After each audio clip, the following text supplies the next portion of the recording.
Stress va depressiyani inson uchun qanchalik xavfli tomonlari borligini bugun siz bilan ko'rib chiqamiz. Albatta, mana shu 7 yillik faoliyatimiz davomida stress va depressiyadan aziyat chekkan bir necha yuzlab bemorlarni davolaganmiz va hozir davolab kelmoqdamiz. Xo'p, bu shunaqa bemorlarimizga har doim aytamiz, bu kasallik shunaqa injiqroq kasallik, ko'cha tilida aytganda.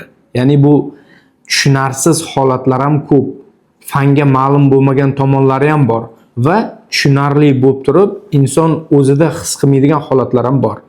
Xo'p, stress va depressiya o'zi nima? Stress bu insonda bosh miyada o'zi amigdala tuzilmasi bor.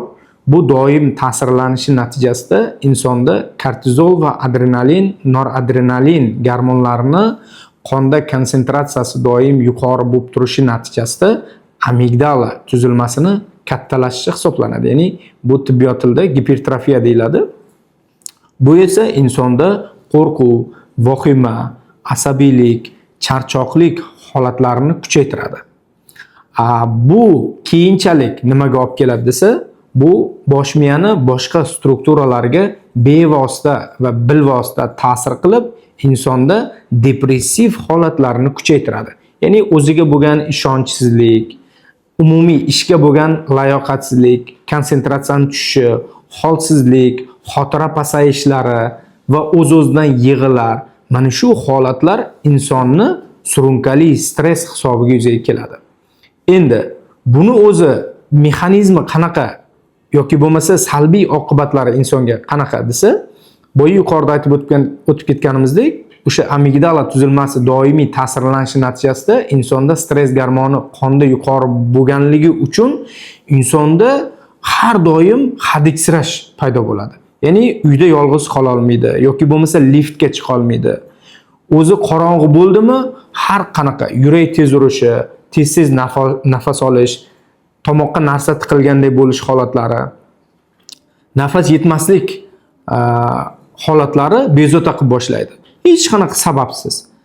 Bu nimani hisobiga yuzaga keldi desa, yuqorida aytib o'tib ketgan tuzilmalarni aktivlashish fonida yuzaga keladi. Keyingi etapda depressiv holatlar yuzaga keladi. Depressiv holatlar nima? Yuqorida aytib o'tib ketganimizdek, o'sha stress gormonlari qonda aktiv oshishi hisobiga xursandchilik uchun javob beruvchi dopamin, serotonin va boshqa neyromediatorlar, ya'ni moddalarning aktivligi bloklanishi hisobiga insonda xursandchilik, umumiy konsentratsiyaning ko'tarilish holatlari, ishga xohish holatlari pasayib boradi. Bemorda keyin sekinlik bilan o'z-o'zidan yig'lar yoki bo'lmasa odamlar bilan kommunikatsiya, ya'ni muloqot pasayishi va umumiy fikrni jamlash, xotira bilan bog'liq muammolar sekinlik bilan insonni ya'ni zararlantirib boradi, ya'ni ta'sirlantirib boradi. Natijada esa oxirgi bosqichlarda vrachlarga, ya'ni vrach nevrologlarga va boshqa mutaxassislarga murojaat qilish sekinlik bilan boshlanadi. Albatta, bu holatda insonlar o'tkir holatni yuzaga keltirmaydi. Ya'ni o'tkir holat sezmaydi. To'satdan bir kun ichida kayfiyat tushib qolishi yoki bo'lmasa yig'i boshlanib qolmaydi. Bu sekinlik bilan boshlanganligi uchun inson o'zida bu normal jarayon deb o'ylaydi. Yoki bo'lmasa oilaviy yoki ish bilan bog'liq muammolar bilan bog'liq deb o'ylaydi.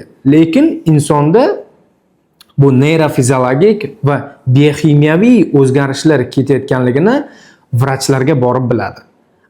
Buni ham endi bir-biridan farqlashda hamma mutaxassis ham bir-biridan ajratavermaydi. Boshqa organik kasalliklar izlanadi. Masalan, terapevt kardiologga boradi, doktor, yuragim og'riyapti, nafas yetmayapti, aynan chap kurak sohasiga og'riq bor yoki bo'lmasa tushkun kayfiyatman, davlenam oshib turibdi degan savollar bilan boshqa mutaxassislarga yo'naladi. Boshqa mutaxassislar esa instrumental laboratoriya tekshiruvlar qilishadi, lekin hammasi toza chiqadi. Bu holatda nevropatolog va neyropsixolog kerak bo'ladi. Aynan zarur. Aynan ularni yo'nalishiga kirganligi uchun albatta biz buni bir-biridan farqlab to'liq yechim bera olamiz. Xo'p, agarda sizda va yaqinlaringizda shu holatlar bezovta qilayotgan bo'lsa, buni kechiktirmasdan kasallik asorat bermasdan albatta ertaroq vrach nevrolog yoki neyropsixolog mutaxassisiga murojaat qiling.